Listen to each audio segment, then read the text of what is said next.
Hey y'all, J. Christian Gary of Focus Fights Audio and Focus Fights the YouTube channel. I want to thank y'all first and foremost for the support and the love that y'all have given to us over the last year and helping to get this YouTube channel and the podcast and every one of our platforms up and going, because let's just face it, we don't really do this for the money. We really wish we were doing it for the sponsors, but still though, if we didn't have the support and the love that y'all have given towards us, we wouldn't be doing this. Second of all, I want to thank Michael Schiavello for taking the time out of his busy schedule to talk with me about his career, about RIZIN 49 coming up on New Year's Eve, and about this Rage clothing line that he's been putting over on social media. And speaking of which, more will be revealed in this video where and how you can get your free Rage clothing line apparel. Well, not really free, it comes at a percentage, but still the point of the matter is you can get what Michael Schiavello is putting over on the low, so to speak. But still though, the main reason why I want to talk about this is because of the fact that RIZIN 49 is coming up not on New Year's Eve here, but on December 30th, 11 Eastern, 8 Pacific. If y'all haven't gotten the event now, go ahead and get it now. Pre-order it if you can on RIZIN.tv, because I know that y'all are going to be really excited by what Japanese MMA has in store for those who are complaining about, oh, there's 4 more weeks of no UFC and blah, blah, blah. Just be reminded of the fact that there are other fight leagues around the world that are out there. But still though, as y'all can plainly see, it may be an otherwise Chamber of Commerce day, but it does not feel like a white Christmas at all, because of the fact that at about 5 a.m. tomorrow morning, as of the time I'm doing this video, it's going to be raining cats and dogs, and hopefully we'll still have our power. But still though, I just wanted to basically close this little short message out by saying Merry Christmas, Happy Hanukkah for all my Jewish friends, Happy Kwanzaa for all my African homies, and all of the people out in the motherland. And, you know, if you don't celebrate all that, happy Festivus for the rest of us, and a Happy New Year. And hopefully we'll do more to put over all this fun content that we have and all the fun times we enjoy sharing with y'all over on Focus Fights in 2025. Project be damned. But still though, that's about it from me for now. I thank y'all for checking out this video. I hope y'all will continue to support us as 2025 rolls along. And without further ado, here is my interview with the voice, Michael Schiavello, in this special Focus Fights audio and video exclusive. Take care, y'all.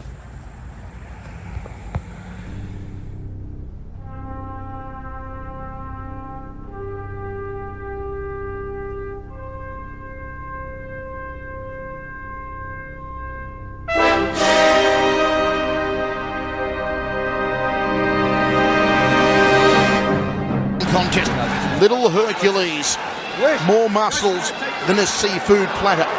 He could make coffee nervous. The lead leg of Banahari has taken more strikes than a bowling alley. Pacquiao is taking more shots than an alcoholic. Pacquiao has taken more punishment than a bondage parlor. Alistair's going to tee off at him like a Swordfish! Shit just got real here in the max. The mayor of Munchkin Town has turned it on here in the first. This is a nasty little bomber. Smack back! Smack back! Smack back! Go, Butter! Go, you crazy bastard! That's good night, Irene! I am going to have a heart attack! Knee to the jaw! Big kabot! Good night, Irene! It's over! Don't even count it, ref! Come on! This one's over! 6, 7, 8, 9, 10! Good night! Yes! It's over! It's over! Ladies and gentlemen, what is good, y'all? It's the Chillmeister J. Christian Gary, Focus Fights audio exclusive, or Focus Fights video exclusive. And a wise man who loves to rumble and get paid for it said, there are stars, there are superstars, and then there are legends. I don't want to run down the list of things this man has done over the last 30 plus years, but y'all know damn well he's a legend. And on New Year's Eve, to cap off 6 months in RIZIN, in the RIZIN Fighting Federation, he will be commentating his first New Year's Eve event since 2011, if you can believe that. Without any further ado, introducing the pride and joy of Melbourne, Victoria, Australia, this is the voice. He is Michael Schiavello. Good day, sir. How are you? Jay Christian, Gary, how could I possibly live up to an introduction like that? You even threw in a g'day, and it's very rare you hear the words y'all mixed in the same sentence with g'day, so tribute to you, my friend. Well, I mean, to be honest, I try to keep it humble, even though I'm a bit of a southern charmer myself. I mean, you probably bumped into a lot of those when you first made your trip down here to Houston about 14 or 15 years ago for Legacy FC9. You know, I tried when I was living in America and all the time I spent in Houston and all the other great cities there to incorporate so much American vernacular into my speech, but y'all was one that never came out naturally for me. I could never do a good y'all. I could never sell y'all. And it comes so easily to you Americans, particularly those of you like in the Midwestern stuff and in southern USA. But I could never wrap my tongue around the y'all properly. But the fact that you tried a g'day and did it very, very well, I'm quite impressed. Well, thank you, Mr. Schiavello. I mean, I try hard to match the vernacular of the people I try to talk to, but still though, when it comes down to RIZIN, I guess this would probably be the first question I want to ask. I mean, like I said, the last time you did a Japanese mixed martial arts card prior to this year, prior to when you got called on to join RIZIN, was back on New Year's Eve 2011 for the Dream New Year's Eve show. I think the professional wrestling matches really set the mood for the entire show, along with the MMA and kickboxing and the Antonio Inoki skit. May he rest in peace.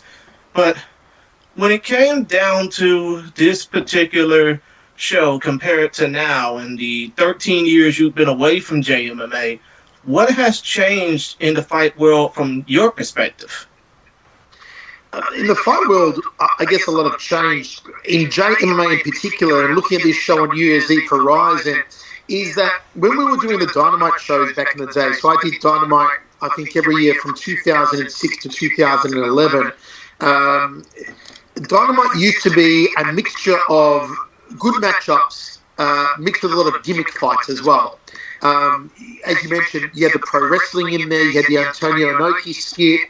Over the years, you had various gimmick fights. Sakuraba would do some, Bob Sapp versus Kinniku Man, and other gimmick fights. You'd have strong men, you'd have actors, you'd have other sports stars who had transitioned into mixed martial arts. Whereas the business of JMMA now, I believe, has become a lot more serious. It doesn't need to sell itself to fans with gimmicks like it needed to back in those days. So, for example, RIZIN Decade on New Year's Eve is a star-studded card. And from a fight fan's perspective, it really is a dream card if you're a JMMA fan. They don't need any gimmick fights. They don't need any crazy heavyweights or actors or stars from other sports codes to push this card for them, because with matchups like Horiguchi versus Zulu or Koike versus Suzuki, Vuga Karamov and Roberto Satoshi Souza, these are fights they're going to draw in 45,000 people at Saitama. So having returned to JMMA this year, as you mentioned quite rightly, after not having commentated since Dynamite 2011, I can see that change, that the focus on gimmicks to get bums on seats and eyeballs on TVs is not as prevalent as it used to be. And when it comes down to commentating for RIZIN, obviously you've only been commentating for this promotion for about the last 6 months. RIZIN has a different style of combat compared to other promotions. I mean, I think I coined the phrase calling it the Superior Ruleset. Others would just call it Pride 2.0.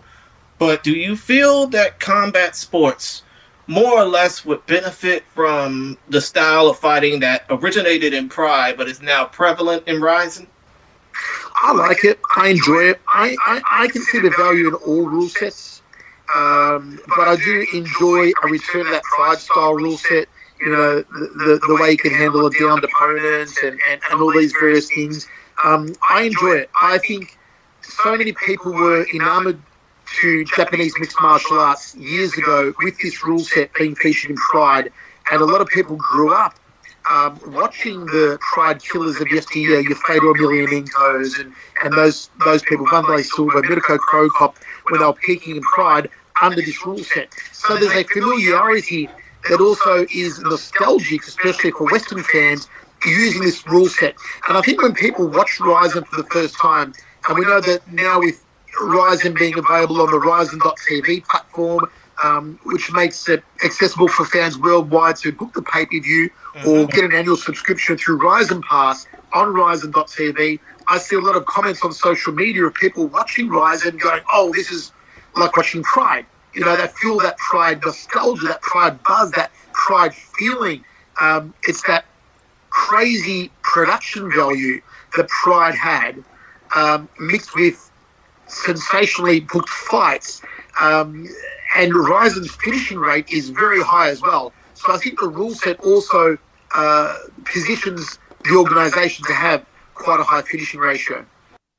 Understood, especially considering the fact that you look at bare knuckle boxing these days, and they like to brag that it's the fastest form of combat sports out there right now. But when you look at RIZIN and what they managed to do, you manage to see exciting fights regardless of how, you know, they're styled up. You never get a boring fight. And in the case of you joining RIZIN over the summer, I mean, I know that when, I don't know if it was Shingo Kashiwagi or the people that were underneath him that basically lend a call out to you saying, hey, you know, our previous guy, he didn't want to, I mean, he basically has a lot of other things on his mind. Would you please come to Saitama to do this big show in front of 50,000 people? And when you came to mind to doing Super RIZIN 3, you know, what was the first thing that popped off before realizing you were going to be doing a Manny Pacquiao fight and commentating a Manny Pacquiao fight in front of 50,000 fans? I was excited when I knew that Pacquiao was going to be on the card. Anytime you can get to commentate a legend like that and have that as part of your resume, I think is a wonderful thing. And I just knew that, you know, I'd watched RIZIN in the past, and I always thought it deserved a more exciting commentary, to be honest.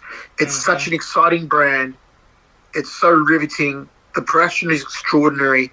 They have an incredible staff who work 24/7 to put out this amazing visual spectacle that is also, as you mentioned, a very solid fight spectacle, one for real fight fans to enjoy and to savor every moment, that it needed a commentary that just wasn't just dialed in.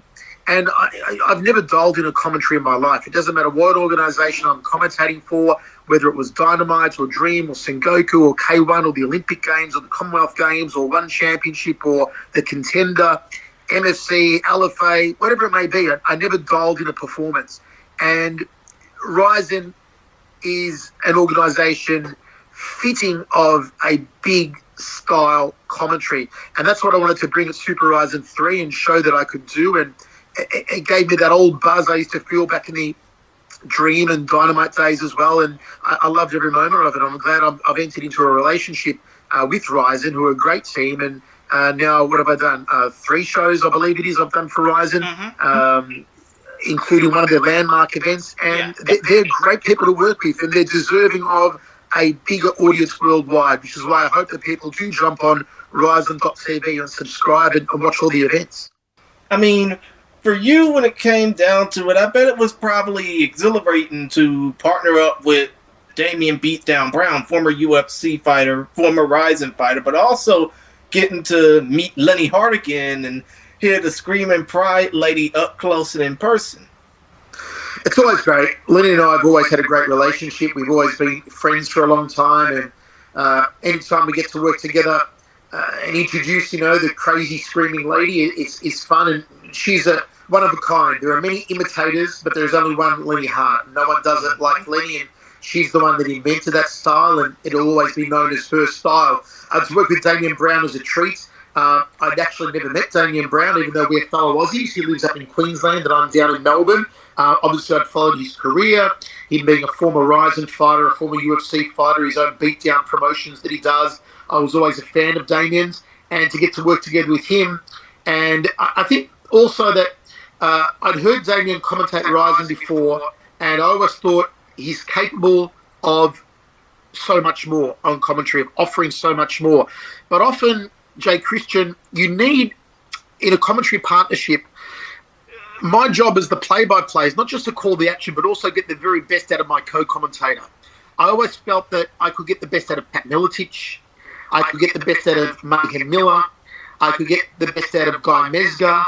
I could get the best out of Frank Trigg when I was working with them in America, even out of Bas Rutten, because I'd sit down with them and work out our chemistry and how it'd play out. And I did the same with Damien before RIZIN. I said, this is how I like to operate. I know you've operated differently in the past, but I think I can get the best out of you. If you'll trust me, let me quarterback it. I'll bring you in and out, and we'll do a tandem effort. And I think we knocked it out of the park on Super RIZIN 3, which is why we continue to do all the RIZIN events. And he's been wonderful to work with. His knowledge and his insight is fantastic. And I mean, in a sense of a way, to borrow a sports analogy, he's kind of like, in some way, of a Bob Uecker or a Hot Rod Hundley, in the fact that he's played the game, but he knows how to talk about it and manage it well, so to speak. I think it's important with any color commentator to do that. The two best I ever worked with were, and I tell this to anyone who asks, because people often ask who was the best color commentator you ever worked with, Pat Miletich and Mayhem Miller.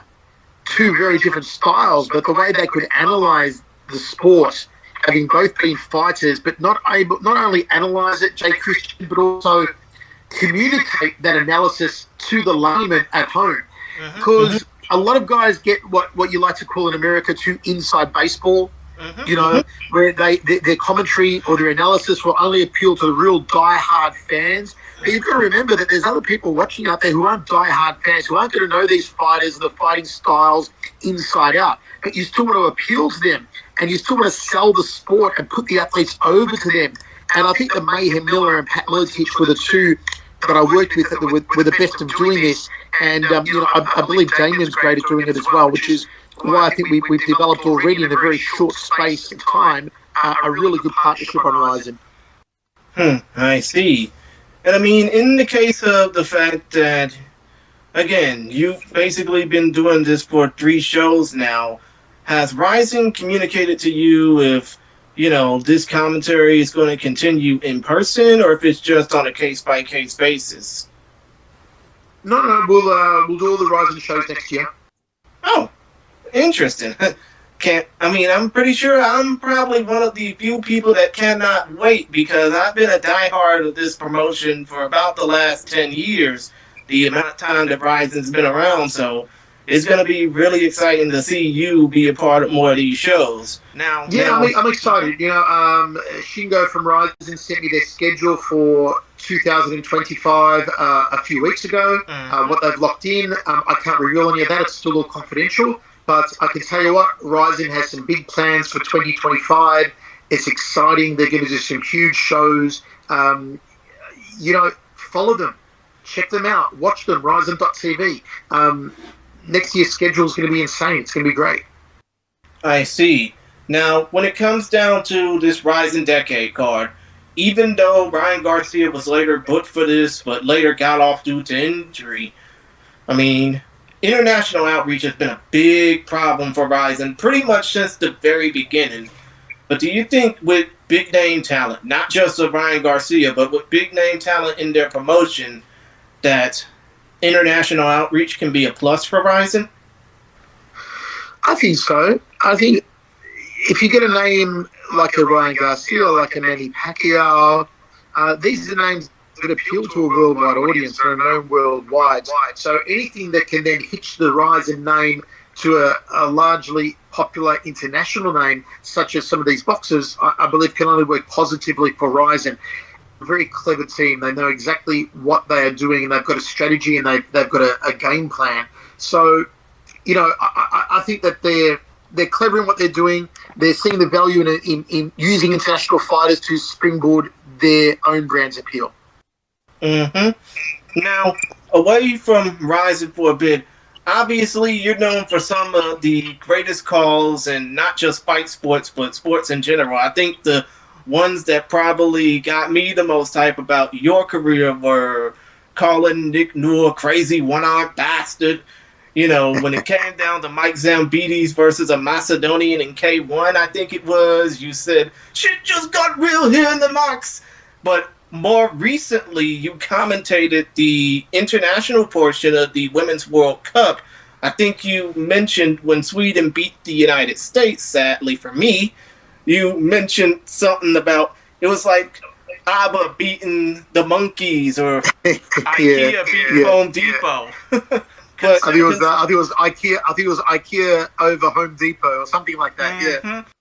But considering all the moments you've called over your 30-plus year career, is it hard to find the right moment to say was the best that you called out? It is really hard because, like you said, 30 years commentating fight sports. I must have commentated over 10,000 fights all over the world, 25 different countries.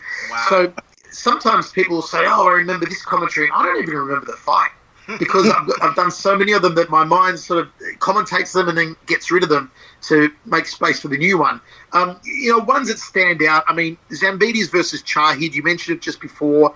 That's probably one of the most famous ones. It went viral on the internet. Everybody loves that commentary because that fight was so amazing. Mm-hmm. I spoke to Mike Zambides earlier this year and on the K1 podcast, and, he said he owes a lot of his career to that fight and that commentary in English because it made his name as well. And, he gave me a big thank you for that, which I was really happy about, talking to Zambides about that. That's probably one that stands out the most, I would say, overall. But, having done the Olympic Games as well, that was a huge moment. The contender was huge. There's so many great memories from K1, the 2008 Grand Prix, where Badahari infamously stomped Remy Bonjaski, was one of my favourite tournaments to commentate. A lot of the stuff I did on Access TV, on LFA and RFA and MFC and Lion Fights and all the other ones that we did were all so memorable. They all blur into one, but I'm happy when fans can contact me and say, hey, I remember this fight, or I remember that fight, I remember this line or that line, and attach it to a certain fighter. Because, like I said, for me, I forget a lot of them, where they were placed. I forget that I commentated a lot of guys.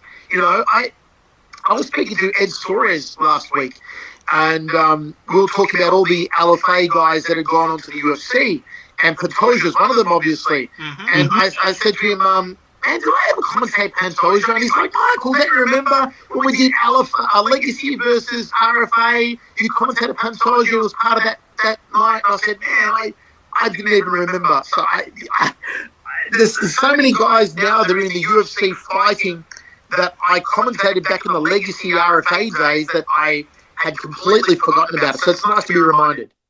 To be honest, you commentated a lot more fighters before they really became stars.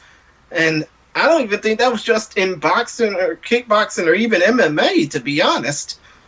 Yeah, well, I remember commentating Vasyl Lomachenko in 2008 in the Olympics, and I remember, so what we used to do is commentate the boxing, and then I would phone the studio every day with my highlights list for them to put on the news that night. And I remember every time he competed, I was ringing the studio saying, this young Ukrainian, Vasyl Lomachenko, this guy's going to be a superstar world champion one day. He'll be one of the best on the planet. And lo and behold, he became one of the best on the planet, and still is. And when I commentate people like that then go on to great things, and I remember where they came from at their roots, whether it was the Olympics or LFA or RFA or Hex Fight series here in Melbourne that has now sent almost 50 people to the UFC. Navajo Sterling, who just won last week in Florida, emerges from Hex. He was a champion. Israel Adesanya was a Hex champion. Josh Kulabau was a Hex champion. All these guys, when you can be a part of their career at grassroots level and then see them go on to worldwide fame, it's a great thing. I see. Now, this question is going to be a two-parter, Tags, if you don't mind. But when it comes down to this upcoming card, RIZIN 49, RIZIN Decade, New Year's Eve, which is going to be taking place here in the States on December 30th at midnight Eastern, 9 p.m. Pacific. If you ain't got it, go get the pay-per-view right now. But if you weren't commentating on this card, what would be the main fight you would be locked into as a fan? And speaking of casual fans, what would be the one thing you tell a casual just to make them buy this show? I think the one that I'd be locked onto, if I wasn't calling it, would have been the Horiguchi Zulu fight. I like Zulu a lot. He's a South African. He's a Muay Thai guy. He knows how to knock people out. He knows how to use his Muay Thai, his knees, his elbows in mixed martial arts. I loved commentating his debut last time in RIZIN. He was fantastic. And against Horiguchi, I mean, this is the guy that's done everything. I mean, he's carried the banner for RIZIN since the beginning with the promotion in, I think he began with them back in 2017. So in the past 7 years, the guy's played nearly every title available. He was the Bantamweight Grand Prix champ. He was a two-time Bantamweight champion. He's the reigning Flyweight champion.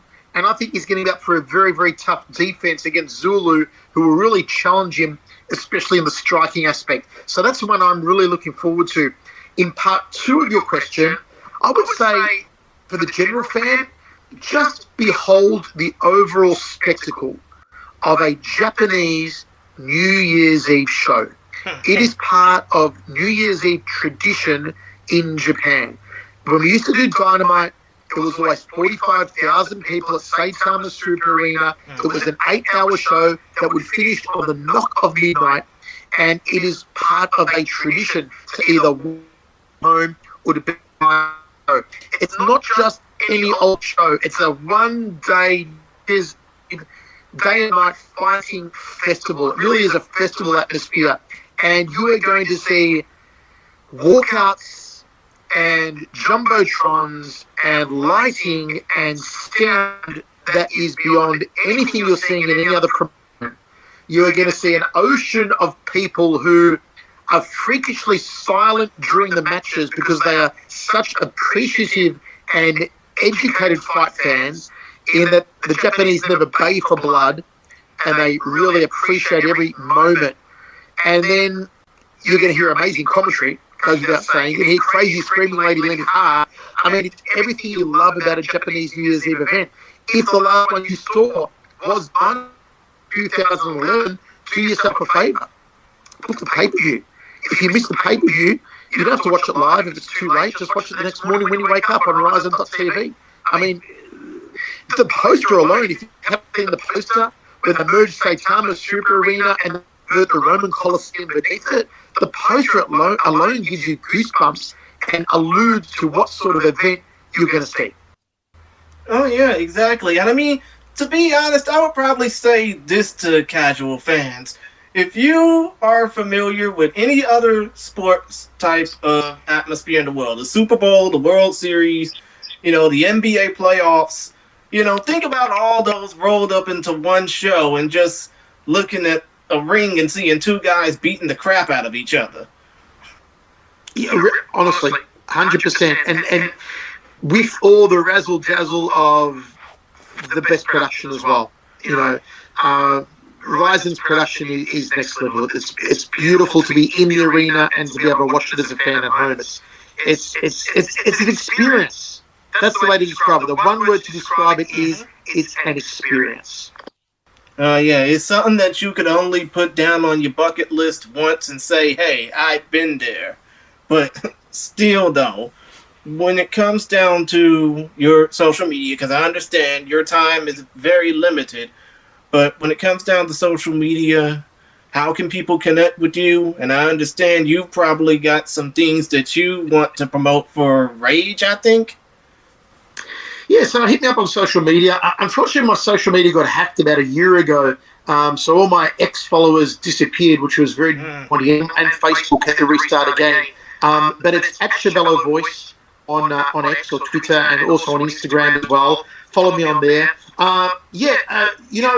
There's a streetwear label that's just been born that I'm also getting behind as well. It's called Rage, R-A-G-E. It stands for Rebel Against General Expectations.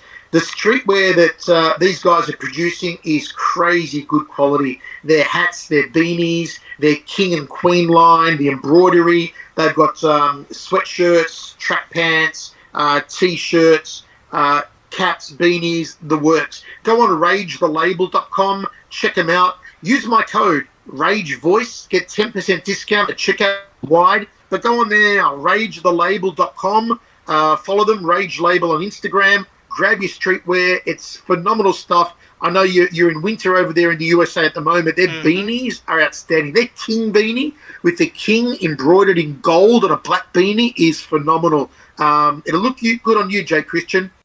Yeah, it would definitely look good on me, especially considering the fact that we're about to, it may not look it down here in Houston, Texas, but it's about to be peak winter, and I at least want to be prepared, so.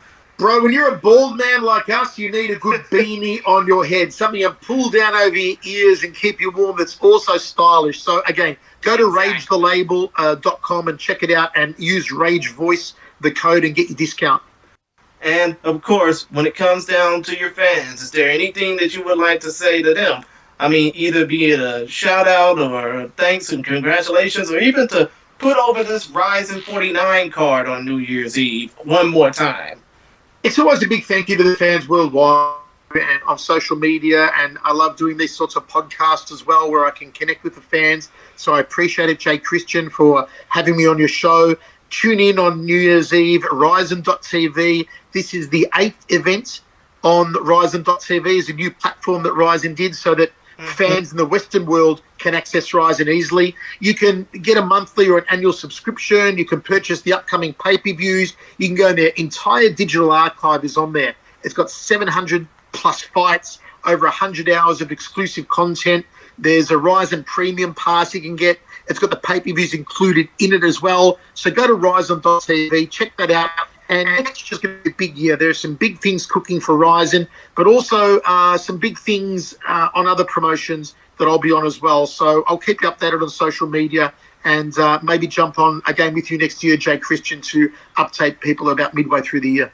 Come to think of it, I just realized you do have a bunch of other promotions you're a part of. You're, I think, a part of Hack's Fight Series.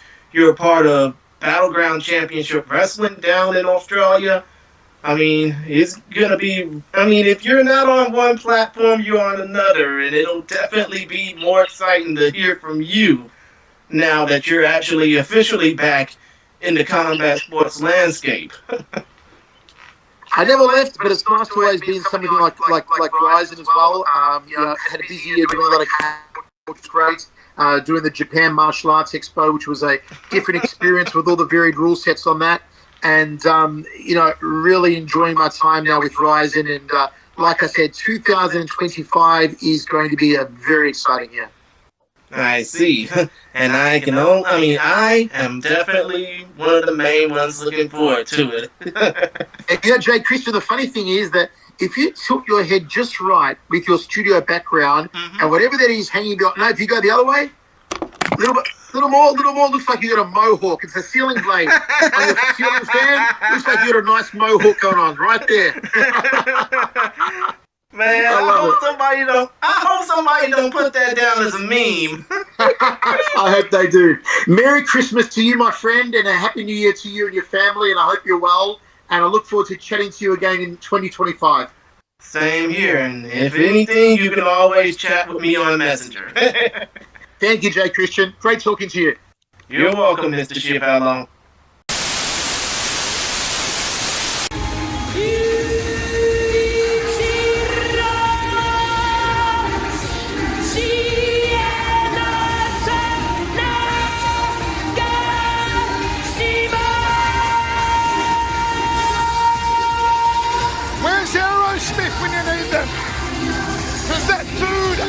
like a lady.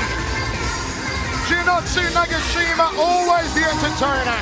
While it was even cooler seeing the cosplay fighter humble one of the greatest of all time, it'll be even more exciting if you check out RIZIN 49 live on pay-per-view this New Year's Eve. I already got my pre-order.